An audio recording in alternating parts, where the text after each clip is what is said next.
Hi, you guys, and welcome back to the podcast. We are the Carwells. I'm Emily. And I'm Sarah, and we are, as you know, Airbnb interior designers and investors.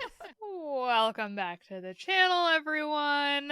Thank you for joining us. Today, we are doing an episode with just Emily and I again. Yes, our kickoff to 2023 episode. I know it's like partway through January already. So we had a hiatus at the beginning of the year. Yeah. Sue me. Which we will talk about. Yeah. Sue us. We have earned a hiatus. We will say that. But these episodes are always my favorite just because we really get to let our hair down and it's the most comfortable and we get to really spill the tea, you know, because on all other platforms it's like short form content. And as much as y'all know me, I do not have few things to say.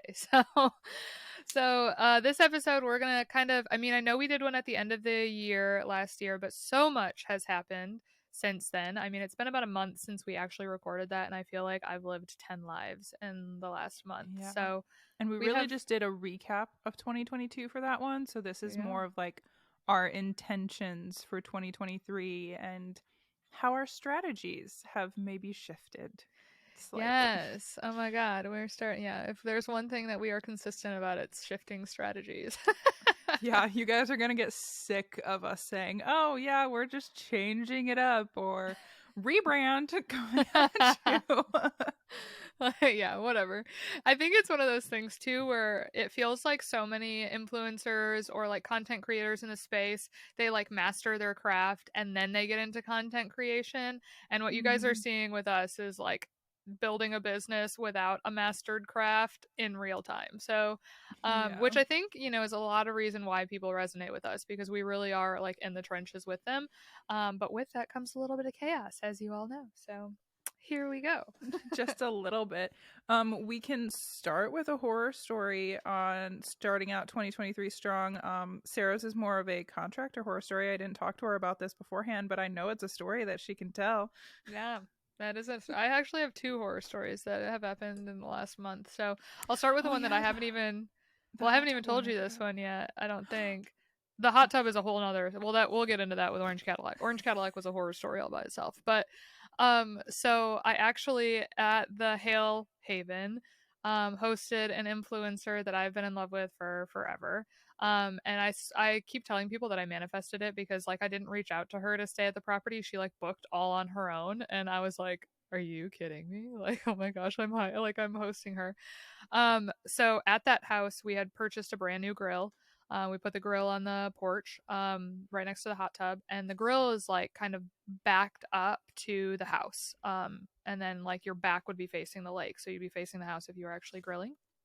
Well, no one has used that grill yet because we've just been dumped on with snow as of late, and all of a sudden, you know, the weather kind of started warming up. So this specific influencer, she reached out. She was like, hey, can I actually have like a super late checkout, like 6 hours late checkout, because I'm dating a Lions player. He has a game, and then after the game he wants to come and like hang out in the hot tub. We want to grill, the whole 9 yards. And I'm like, look, there's no one checking in the same day as you check out, so you're more than welcome to stay long. Like, please enjoy yourselves. Like, who's the Lions player?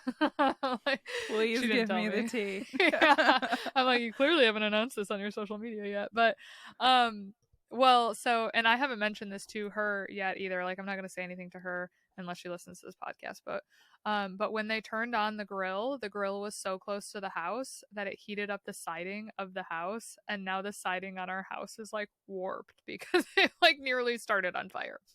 No. So, note to self, move the grill. Yeah, and it's like not her fault. Like they just turned the grill on like right where we placed it, you know? So like they literally just like they didn't do anything wrong. Like it's totally not her fault at all. And like when the cleaners got there, it was like moved away from the house. But I was like, oh my God, my house almost burned down. Like, you know, and like in a very dramatic way. But like now I'll have to send you pictures after this. But now there's like probably like 10 slats of the like vinyl siding that are like they're like flat and then they like bow out. Oh no. And I'm like, oh. Have you told Caleb yet? No. Because that would be the phone call that I'd be scared to make.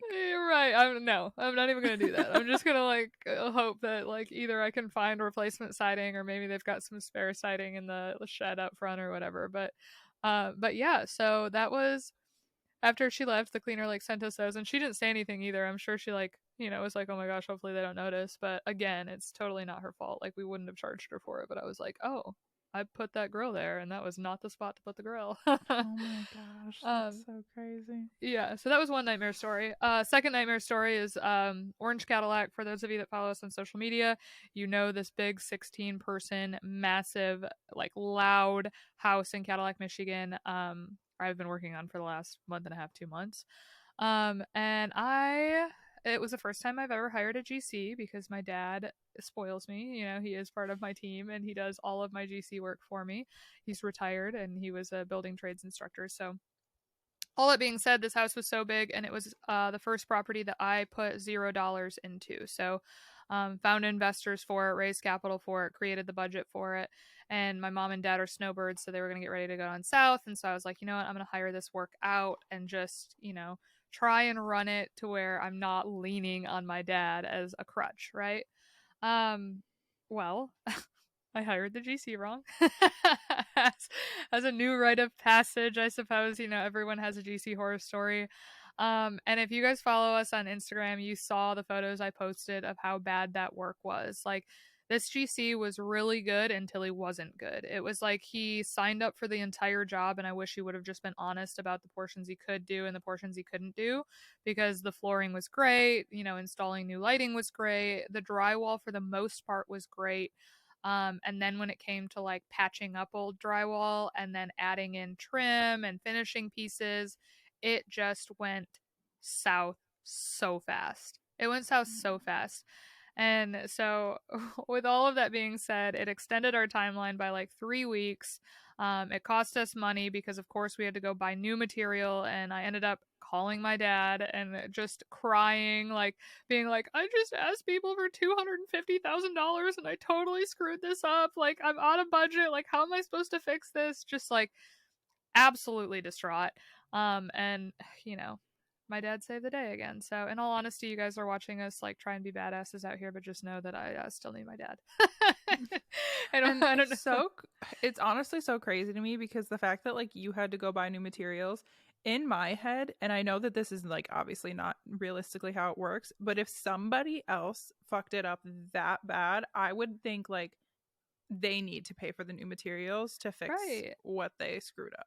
Right. Yeah. Yeah. Well, and so that was basically the conversation, right? It's like, I asked for references, I asked for pictures, I made sure they had a legitimate website, all the things that Matt, my partner on this project, told me to do, because I was like, look, this is my first time hiring a GC, and I know that this is an area that really can like screw up the entire project, so I want to make sure I'm crossing my T's, dotting my I's, so on and so forth. And I didn't ask him if he had a builder's license, because I don't know, I guess that doesn't, like, it kind of matters, but doesn't really matter. But it ended up working out in our advantage because he ended up not having his builder's license. And so at the end of the day, like, I think we ended up owing him like $1,500 or maybe $2,000 at the end of it. And that's not like including the amount of labor that we had to put in to like fix all the crazy stuff that he did. And so I just told him, I was like, I'm not paying you the last $2,000. Like, you've gotten the first 28 grand. Like, you have gotten away with murder on this property and you've got 28 grand. And I was like, I'm keeping the two for the materials, for the labor, for the time, for everything else, for lying to me about having your builder's license, so on and so forth. And he just like exploded. I like would have been open to like hiring him for flooring in the future and like the things that he was good at. And just like learning my lesson, had he like offered the discount or like, tried to like make amends and like overvalue the relationship versus the job. And he was just so like money desperate that he just cussed me out. He was like, screw you, like, I'm the little man and you're the big man and you're just taking from the little man again. And I'm like, dude, I'm the little man too. Like, yeah, and it doesn't make sense. So like, I guess legally, I don't know a lot about the legalities of this, but him doing that work without his builder's license, does that make you liable, or is he liable, or like how does that work? Yeah. So, in the state of Michigan, I don't know if this is like across the board in all states, but in the state of Michigan, If you are accepting a job, like a construction job that is over $600 and you do not have your builder's license, it is illegal. Like, just hands Oof. down, it is illegal in any case scenario. It doesn't matter if you're familiar with how to do the job or not, that is illegal. And so for us, like, you know, if he were to like try and sue us for not paying the last $2,000 out of that 30 grand job, like the first thing the judge is going to do is be like, can I see your builder's license? And if he doesn't have it, they're going to be like, you know, you're in the wrong Shit here. out of luck, bro. Sorry. Yeah. So you know, it was one of those things that just was, that project was hard. That project was really hard. But I mean, it was a good lesson. You know, I'm walking away from it being like, oh my gosh, one, I can do massive properties. And Hell yeah. two, I would have a whole different strategy walking into hiring a GC again. Yeah, definitely. That's what a stressful time. I was stressed for you, so I was like texting Emily every day, like nearly in tears, being like, what am I doing? Why am I here? I know I like made a point to like every day be like, Sarah, how's it going? How's Are the we mental health today? okay? Just doing my daily check-in.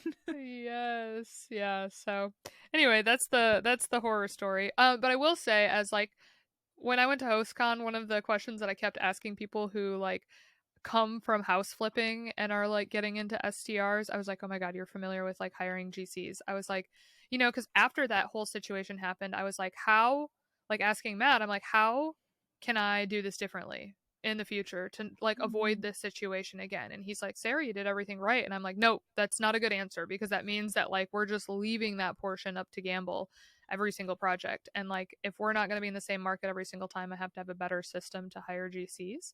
And so when I was at HostCon, I asked several people, and one guy in particular, his name's Will. So Will, if you're listening to this, shout out to you. He was like, look, I've hired so many GCs over the years. He's like, this is what you do. He's like, this is the best way to hire GCs. He's like, and it's not fun, but like, do this. He was like, get up at 3:30 in the morning. He was like, drive to Home Depot and sit in the Home Depot parking lot from 3:30 to 6 a.m.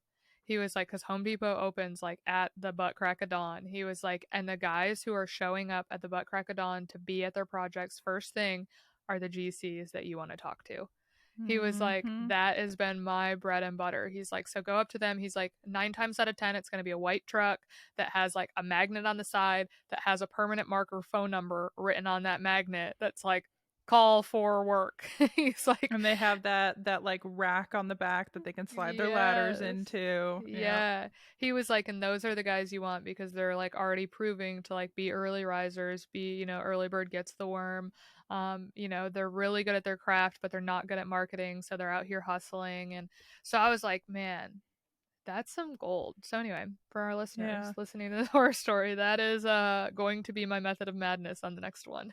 Yeah. And right now, it's like a lot of contractors are just busy, whether they're good or not, right now, because people just need a lot of work done. But I know a lot of advice that I've gotten in the past about that is like the good contractors are going to be booked out. And so you either have to base your timeline around needing a good contractor and waiting for their time, or have the realistic expectation that like some stuff is going to get screwed up, because Yeah. the people that are good are not available immediately typically. Right. Yeah. And so I asked him about that too. That's this specific guy, because he has several Airbnbs too.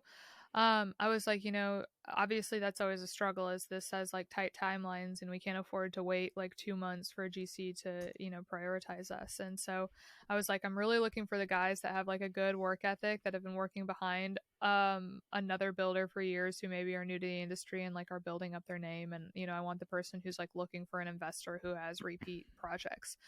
And so he was like, okay, he's like, when you're looking for character, like, he's like, it might take you a little bit longer.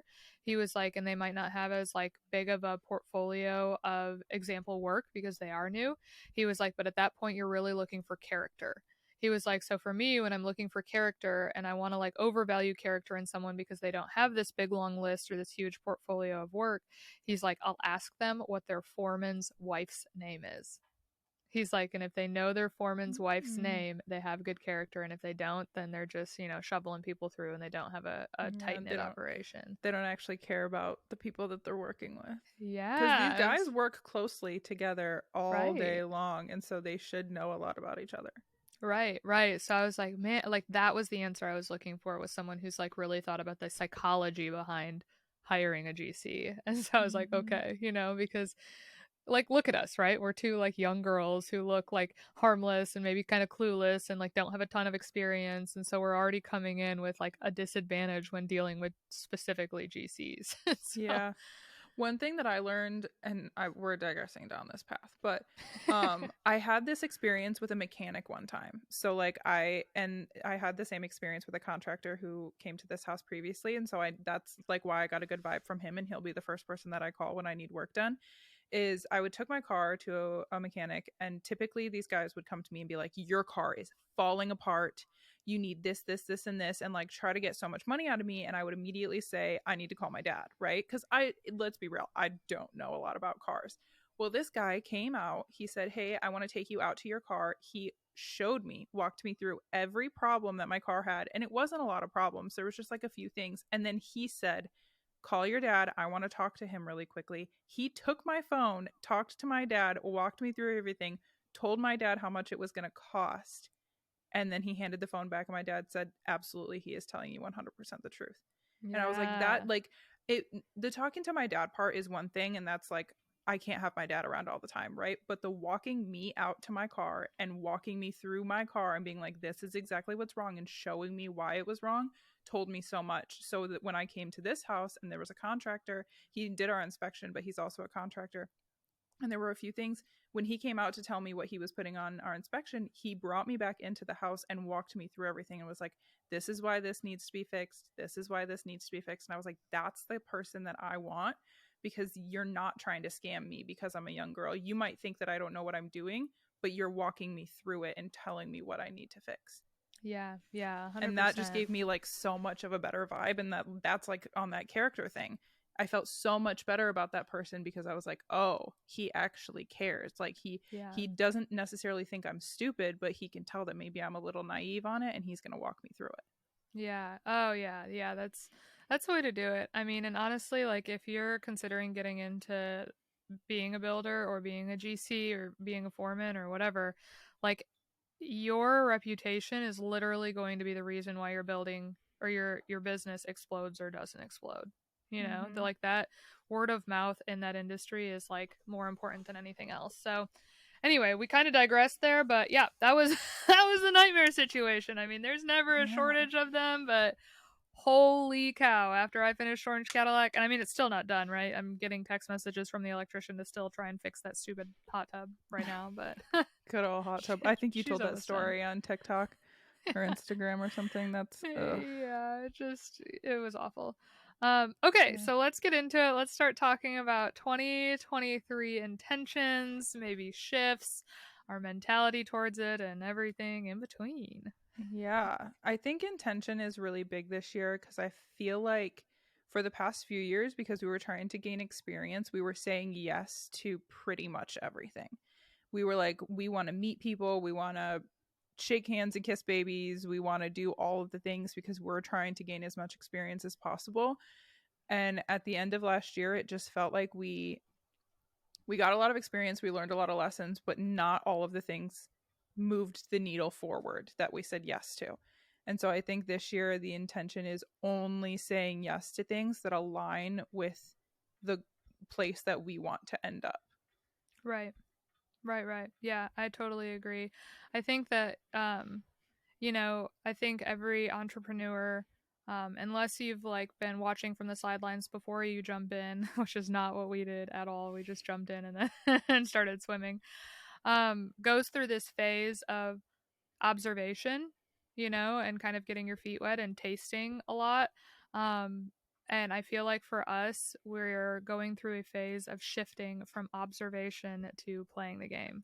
Mm-hmm. And so you know, I feel like we were saying yes to opportunities out of a certain level of desperation and wanting validation that we like belong in the space. Other people see us. We're like two very small town girls who come from like families who are not in business at all, right? Like none of our parents, none of our grandparents, like no one that we're surrounded by is an entrepreneur or is in real estate. Like we have like no I mean, I guess my dad is like in building trades, so that obviously is a huge win. But as far as on the business side of things, just like no guidance, you know. Yeah. So we had a ton of learning to do, but I feel in 2023 like very full of confidence, like very like, you know, belonging in the space. I feel like we've got a ton of experience. I feel like we bring a lot of value, and I also feel like we are really clear on the corner that we stand on in the Airbnb space, which is going to make decisions a lot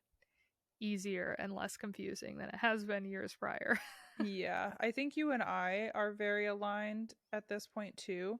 I think our journeys over the past few years have kind of ebbed and flowed, and like the things that we were doing, it just depended on where we were in the world or what our investment portfolio looked like. And I think feel like at the start of this year, we're very aligned on how we want the year to go.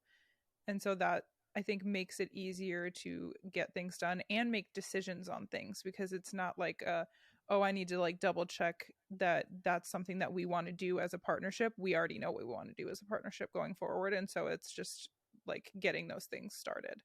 Yeah, yeah. Like when I was at Rogue, and for those of you that are listening, Rogue was an architecture firm that I worked at for 4 years prior to Airbnb. They had some core values that they would like try and instill in all the employees, and one of them was have a say yes attitude. And I feel like that was really us for the last couple of years. Like we were like, yes, like Mm-hmm. whatever it was, yes. And sorry, mom, if you're listening to this, I'm about to drop the F bomb a couple of times. But now I feel like I'm going into 2023 with like the exclusive mindset that if it's not a fuck yes, it's a fuck no. You know, Mm-hmm. like I want us specifically to take on projects that are bringing us the highest amount of money, that are, you know, the ones that we're most passionate about, that align both with the people who are asking us to do it and what the project entails. Like, I just feel like this year is really like a year where we get to be like, this is our turn. You know, we have played behind players for the last few years, and we've really leaned on other investors and other you know, experts in this space. And although like we still want to be collaborative for sure, it's just we don't need the collaboration like we've needed years previous, and that shift feels super good.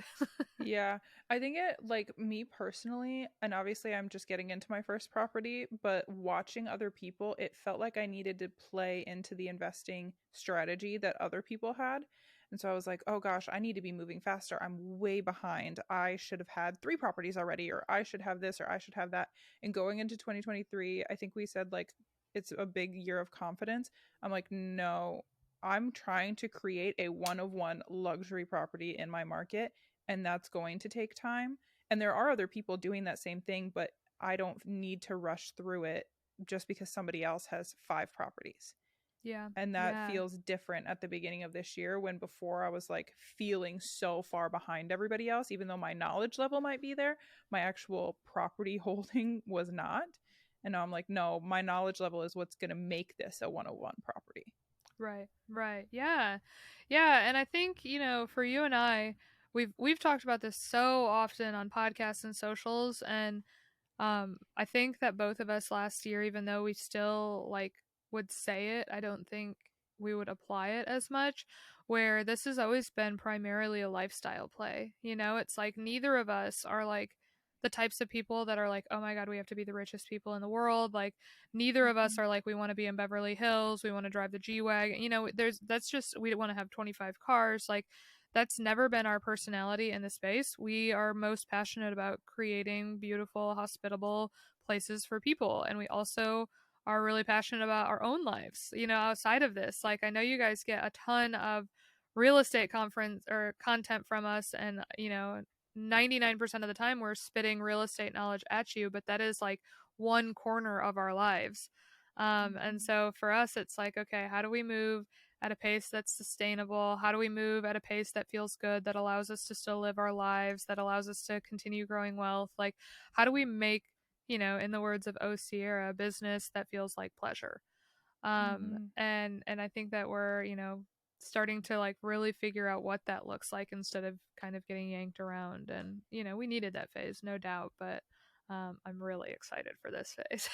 Yeah, I am too. It feels intentional, and like all of the work that we've been putting up with to this point was worth it, Yeah. because now like we're actually I feel like we found our space when we didn't necessarily know what it was before. Yeah. So, for our listeners, if you're wondering what, kind of corner we're going to stand on, as you know, we started 2022 as Carwell Design, and then we dropped it and we started with Superos Labs, and then we dropped that and I started Orange Cadillac, and Emily took a hiatus after Orange or after Superos Labs. We both were, um, in a negative headspace, and I channeled mine towards a property and Emily channeled hers towards buying her own property. But with that being said, as we're entering 2023, I think we're very clear on the fact that we want to be communicating with existing hosts. A lot of people are targeting people who want to become hosts as their target market, or investors who want to make it passive because they need capital.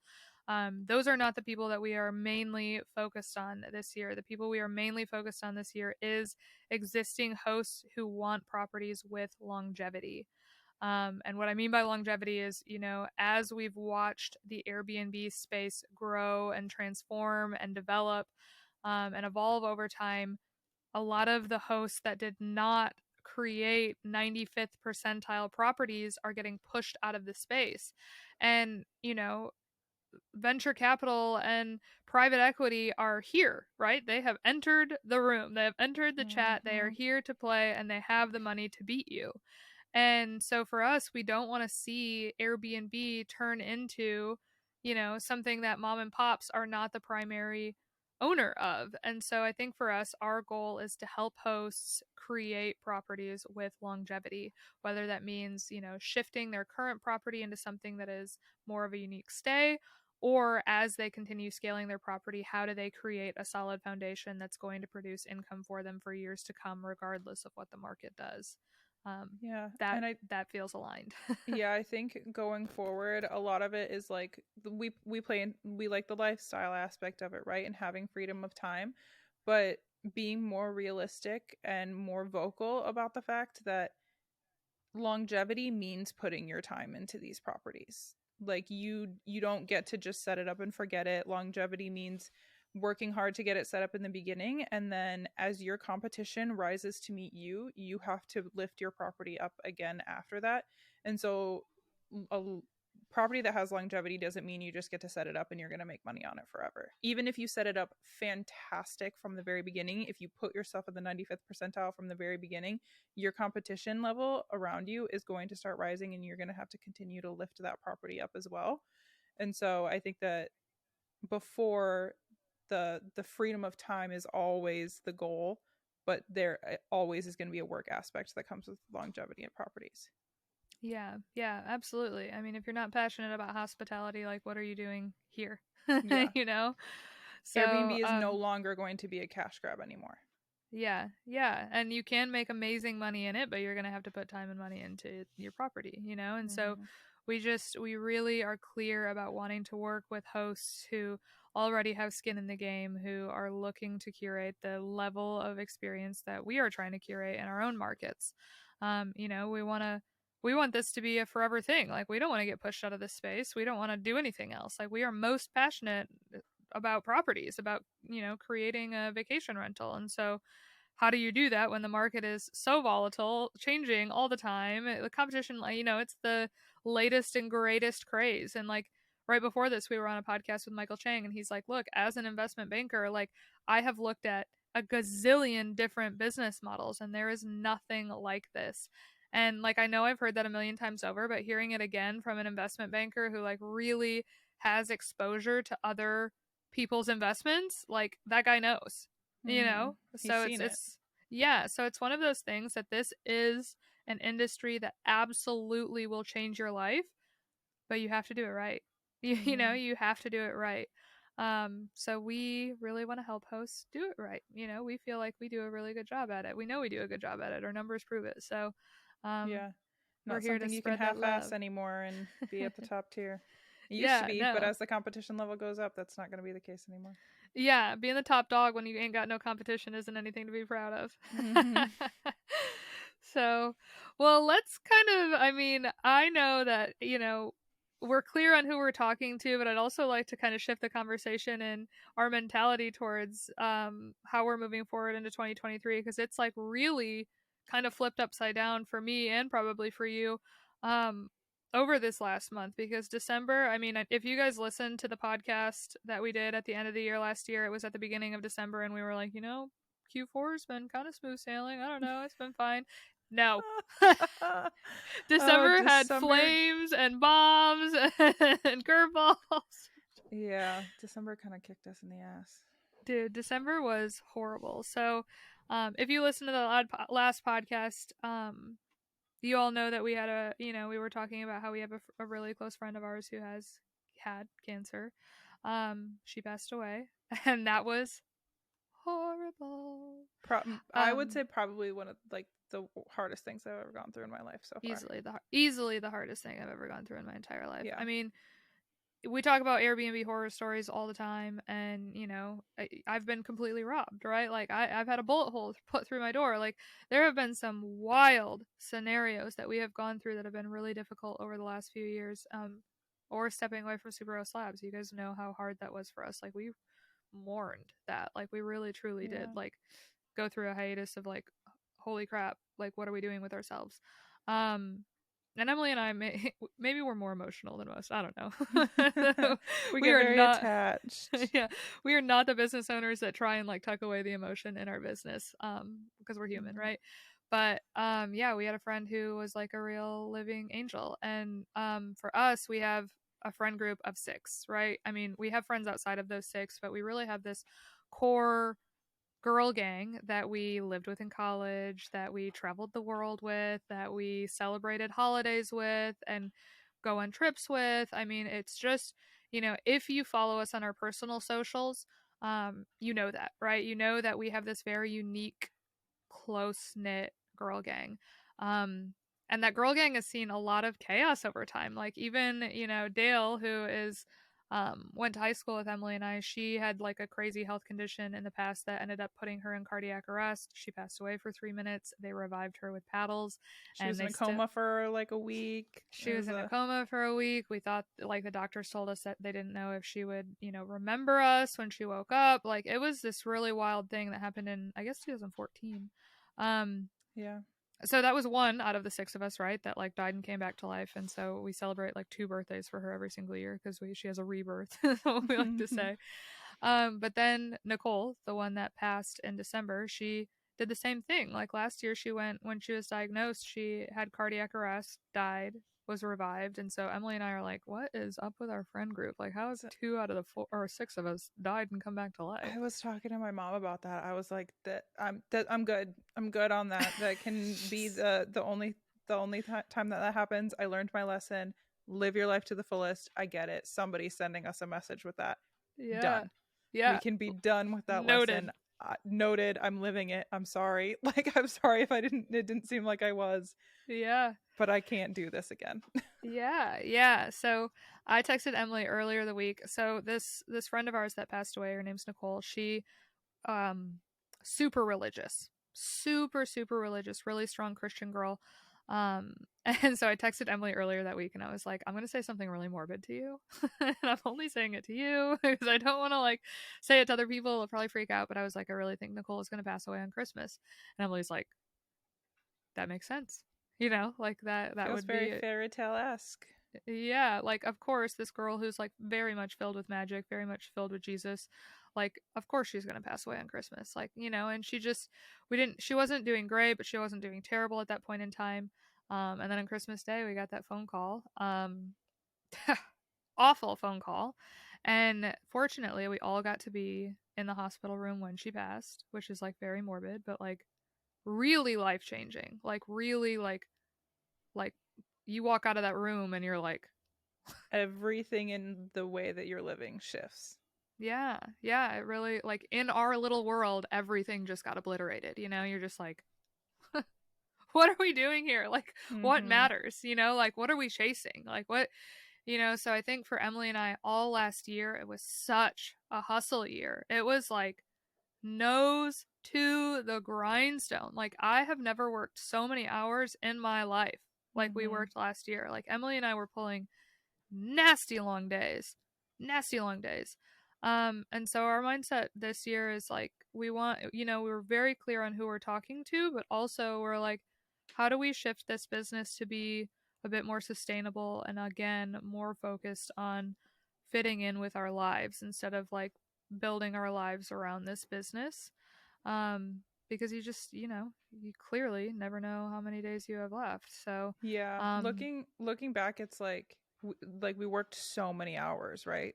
yeah, And it some of it, like especially up into a certain point of last year, felt like we worked all of those hours kind of to the point where like once we gave it up, it wasn't for anything. right. And all I could think of when on Christmas Day after we leave the room is, wow, I spent so much time doing something for nothing this past year instead Yeah, of, and I'm everybody does this when somebody passes away, but I'm like, oh, I could have gone and hung out with Nicole during all of those times. I yeah, could have been doing something else. And yeah. so now I feel like just being intentional about the things, doing things that are going to get me to where I can spend more time with the people around me. I'm so much more intentional about that.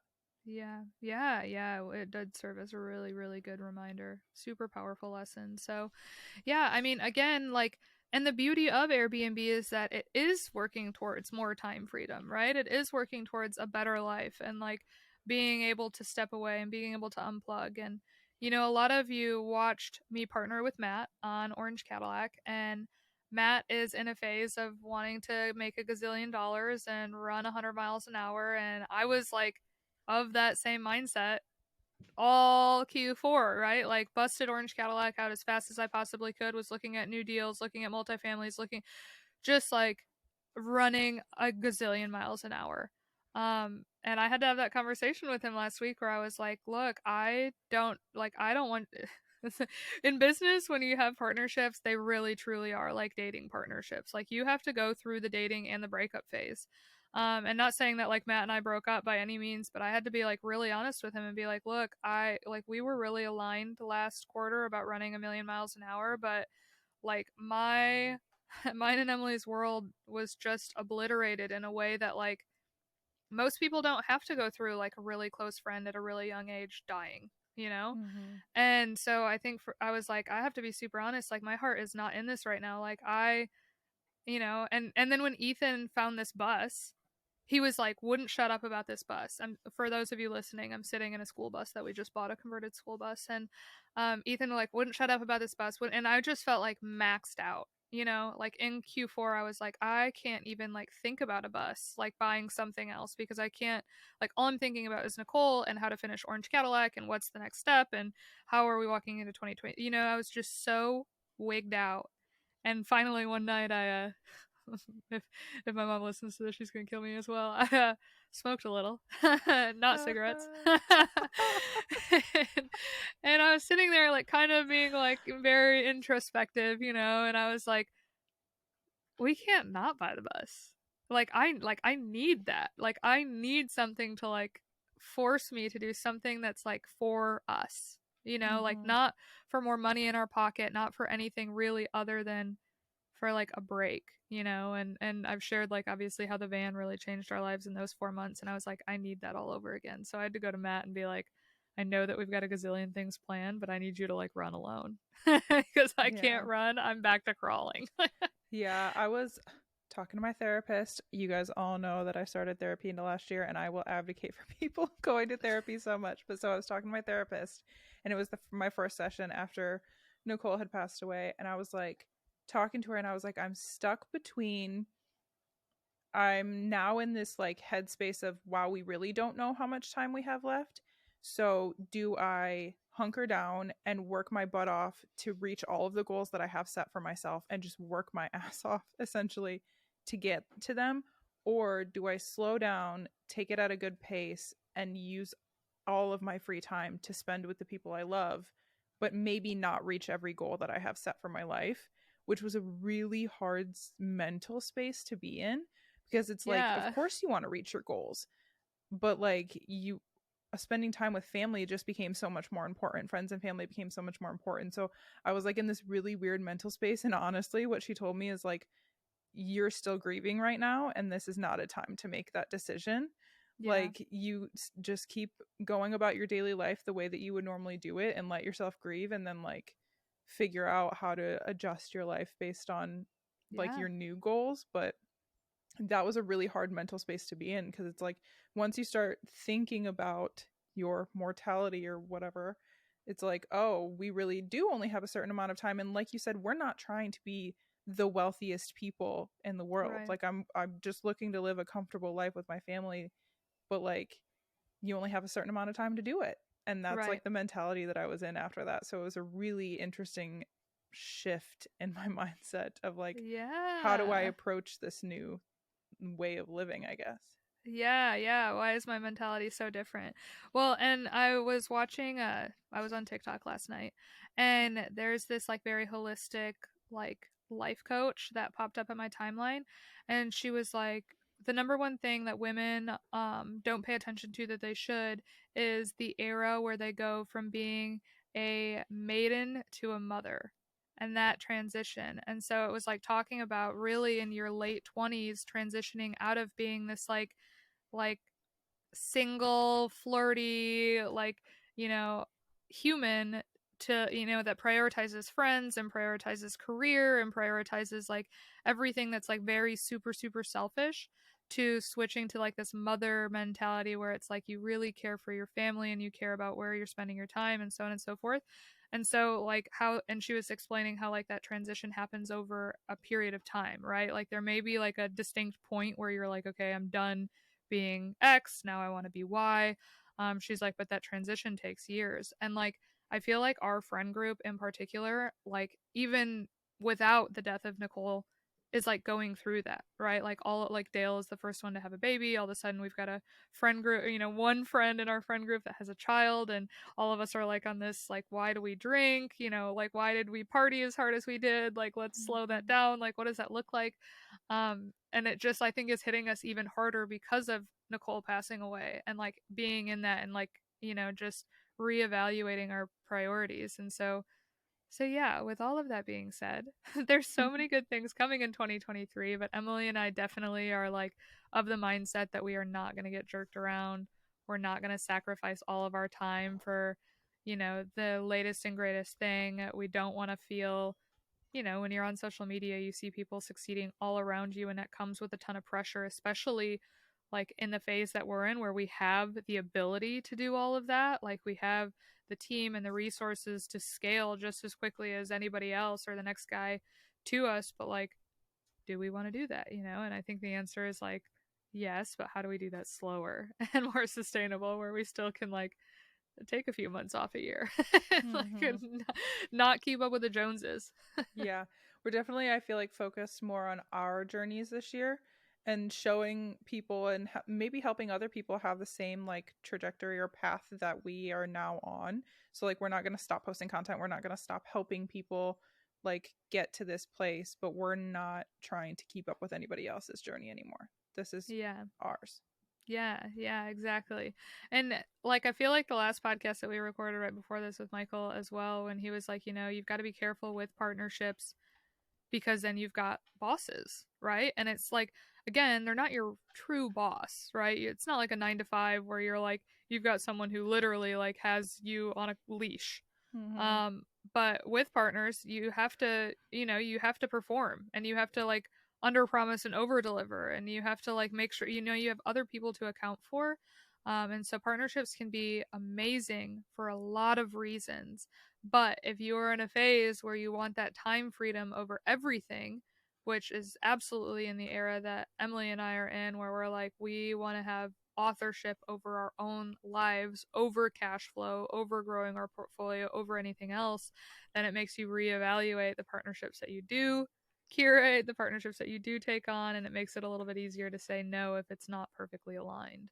Yeah, yeah, I was gonna say that it has to be your partner that you're gonna work with has to be aligned with your strategy and the way that you want your journey to be. Because if it's not, then you're gonna feel like you're working for somebody else. Yeah. Yep. And we did not get into this to be an employee. Nope. We had a lot of that last year where it felt like we were employees, which, whatever, maybe that's us just leaning into our womanly, maybe semi-submissive personalities in some ways, but Yeah, we need to get into our women empowerment phase. yeah, right. Well, I'm like, I can't decide if I like being in my masculine or my feminine more. Yeah, right. Both are great for different reasons, Mm-hmm. but yeah, I mean, I'm super. So let's talk about what we were excited for in 2023, because we really brought the mood down there. Which, granted, our mood has been Yeah. real low. Sorry, that was a little heavy, but But it's real. just but real and part of the process. So we bring you guys in for all of it, and that part too, I guess. But yeah, Luna just opened the bus door by herself to get out of the bus. That dog. She's on her own trajectory over here. Anyway, okay, so let's talk about a few exciting things before we wrap up this podcast. But what are you most excited for in 2023? I'm excited for I'm really excited for like more of the education stuff that we're getting into. I think we've been trying to figure out the best way to educate and like use the knowledge that we've gained and give it to other people, and I'm excited that like we actually have a plan for that this year, and the organization aspect of that excites me. um I'm really excited about this property. I feel like I've been kind of giving it a slow start, and I'm hoping to like kind of kick that up in the next few months, and it's not going to be like I'm not going to list it before a year anyways because we're still going to be living here, but I just seeing progress happen is already really exciting, and all I've done is like start painting. So I'm excited to see more of that stuff happening. um I will tell you guys one of my biggest goals for this year is being there, just like being in the room, because I'm a really shy person. It's very obvious, as you can see on our social media, that I don't put my face out there nearly as much as Sarah does because she's pretty charismatic. And I've already taken steps to kind of be in the room and be in places and make myself more known and validate my knowledge too. So I'm really excited to like do those things and see my confidence grow because of that. Yeah.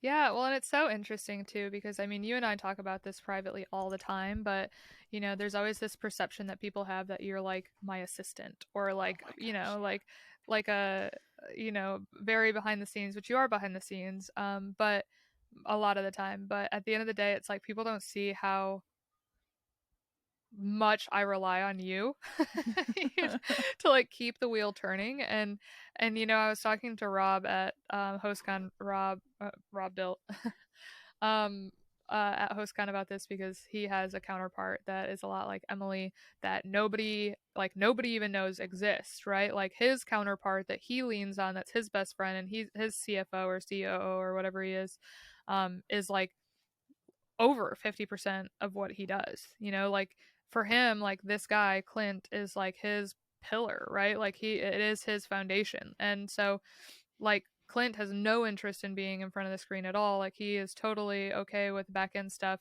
But like that is, and everybody is like, knows Rob and doesn't know Clint. And like Clint's okay with that, of course. Like I'm sure that they've got their systems worked out completely. But I think for you and I, like, you are shy, but you also love social media and you also love creating content. And so it's just one of those things where you're like, you're looking at something you love and you've got this like, natural personality that pushes you away from it. But you're like, no, I see it. Like I see the version of me over there that I want to be. And I don't want this like, insecurity to like push me back. And I'm like, I just think that you're going to have a whole group of people that like don't like me that like you. So we'll like relate to you more. So I'm excited to see you step in front of the camera and be in the room. It's very natural for me to be in the room. It's not natural for you to be in the room. And so it'll be I am really excited to not be mistaken for your assistant anymore. I have had that quite a few times, and mind you, we do make that joke a lot. I'm the one who keeps the calendar. I do a lot of assistant type work, so I understand why people say that. So, and there's so many like intangibles that like make you valuable, right? To like me specifically, right? So like from an outsider's perspective, even if like for example, in this era where we left Superos Labs and you like took a beat, right? You were like, I do not want to jump into another project. And I had the exact opposite reaction. And I like jumped into Orange Cadillac with Matt, and Matt was like, what kind of role does Emily play? And like for a little bit there, like we weren't really doing much with Carwell. And so I was like, well, really nothing right now, right? Like we were running the ship as we kind of normally do, but at a much slower pace. And so it was like very hard for him to understand our dynamic in that era. But like the value for us is that like, and the reason we stay so strong side by side is because like there is no one's mental health or emotional health or family health that I'm more concerned about aside from my own than yours, right? And vice versa. And so it's like I just, it's a hard relationship to explain to people because it's like so personal and yet also completely business related.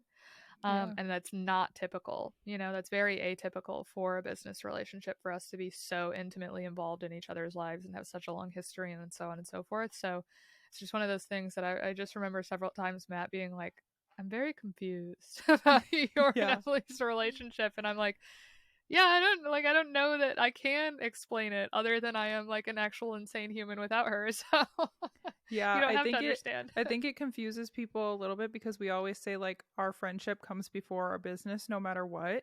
Yeah. But our business and our friendship have kind of blended to where like a lot of the time we're just hanging out and talking about business, but we both love it so much that that's like the thing we want to talk about anyways. And so it's our lives are just very much blended together at this point. Yeah. 100%. And it's like, I think another interesting portion about our relationship is that like, okay, if both of us are looking at it objectively, right, there are other people that could get you further in your career than I can. And vice versa. There are people that could get me further than you could in my life. But like at the end of the day, I think that both of us obviously overvalue our friendship over anything. But two, it's like the intangibles that make it even more valuable than what anyone else could like point blank teach us or like, be a shoe in to get us X, Y, and Z. Like it's that like I can call Emily and be like, I am having a shit ass week. I can't do this, and like not feel guilty about not being able to perform then. Like you could be like, hey, after Superos Labs, like I need a minute. Like I cannot jump into something else, or like I'm moving to Thailand, or like I'm buying a bus, or like whatever the thing is.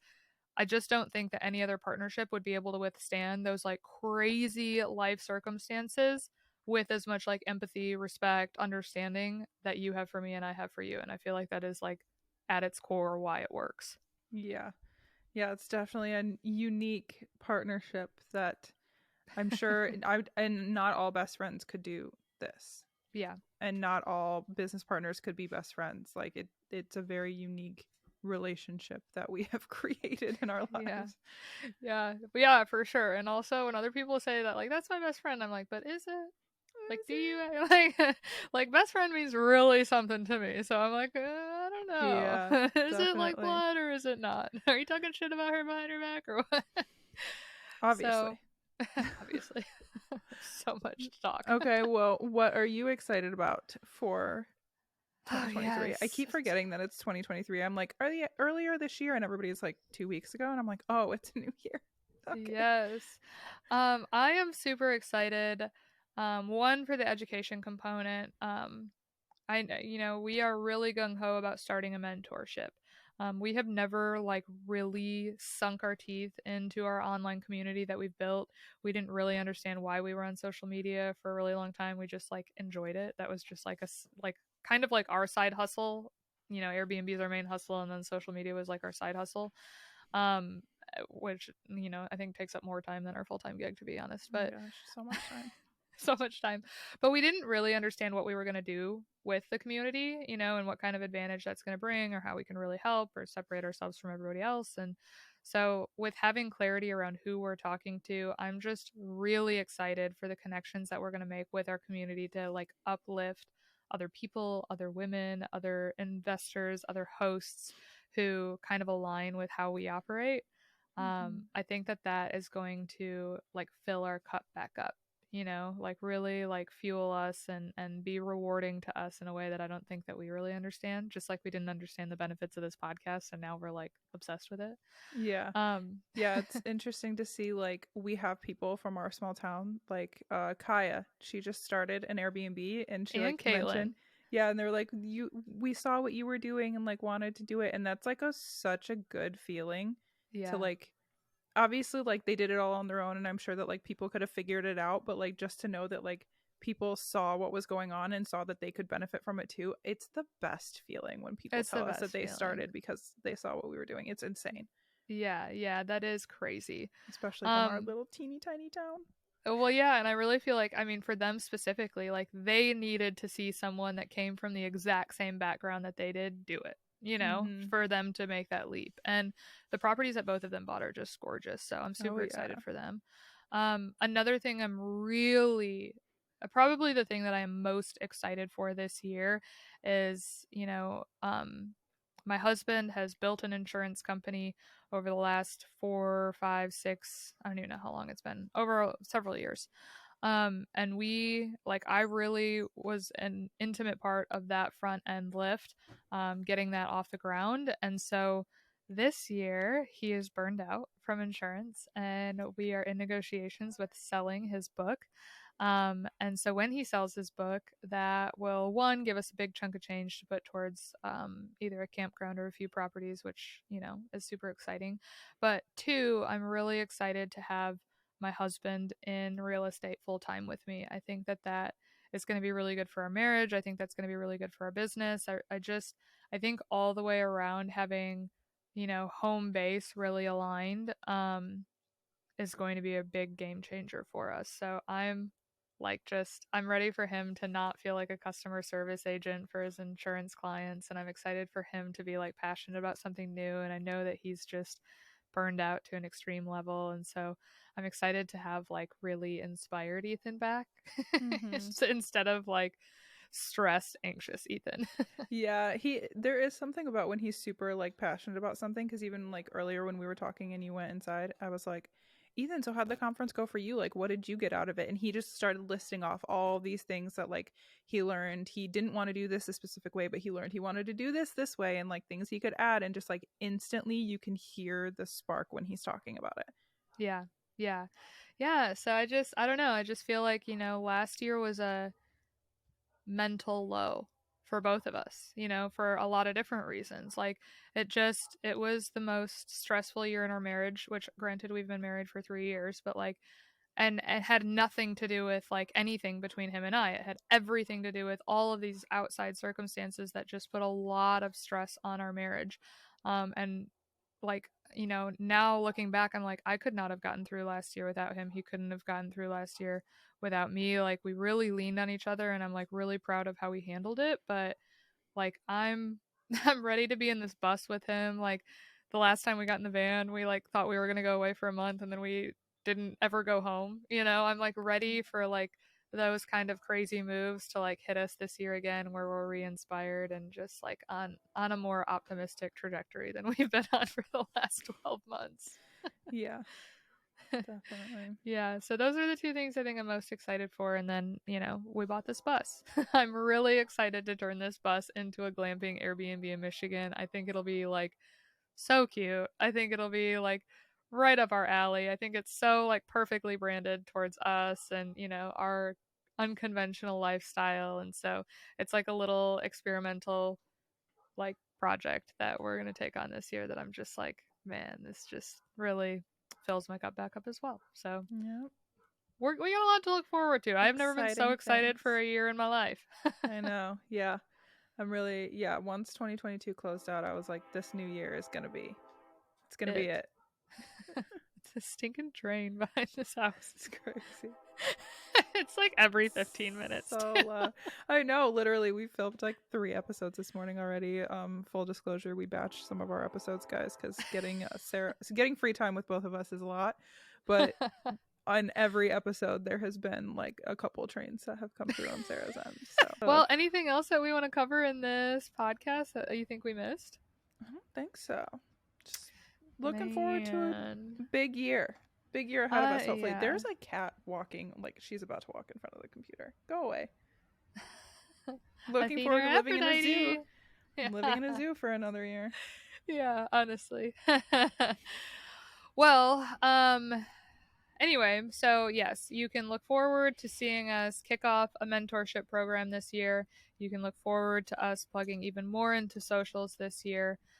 We really want to pour into our community. That is top tier goal, along with, of course, scaling our portfolio. We're continuing to scale our portfolio, but specifically when it comes to you guys who are our devoted listeners, going to that conference the other day and having so many of you come up to me and like recognize me, like that's just like I feel like there's this perception that if you have like a big following on any platform, you're like getting recognized all the time, and that like couldn't be further from the truth, especially when you're like very niche famous. So just to like hear in person like the impact that our stories and our content has had on people and the value that you guys are finding has just like refueled that passion for Emily and I to really sink our teeth into you guys. That sounds gross, but all right. Maybe not. Anyway, you get my point. But we are really, really ready to connect with you guys and see how much more value we can add. And every time we start something where we're really focused on bringing value to other people, we in turn end up finding even more value in our own lives because of it. So that's what 2023 is going to hold. We are coming at you very gently. slow burn at the beginning of this year. Yeah, very gently, very intentional about making sure that we are doing business that feels good, that feels aligned, that feels true to us, that feels like we can do a great job at it. So anyway, to all of you guys, thank you. Thank you for going through 2022 with us. Thank you for all of the support that you gave us. Like, thank you for all the grace. Thank you for hanging around through all the twists and turns, because a lot of people stress about switching brands and changing offerings on social media, and we just like did that 18 times over last year, and you guys stuck with us through all of it.